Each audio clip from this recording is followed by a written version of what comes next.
тяжелое время, для нас непростое, для всех в режиме ЧС. Мы, как большая ответственная компания, совместно с партией Нур Отан оказываем помощь всем нуждающимся нашим горожанам. Біз біргеміз. Кеше 100-ден астам отбасыларға тараттық. Міне бүгін тағы да 100-ден астам отбасыға.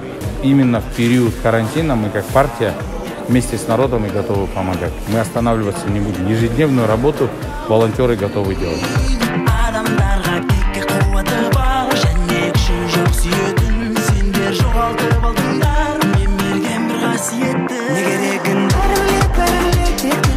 Үйден шыға алмай отырмыз. Себебі үйде менде инвалид балалар және одан басқа 5 балам бар.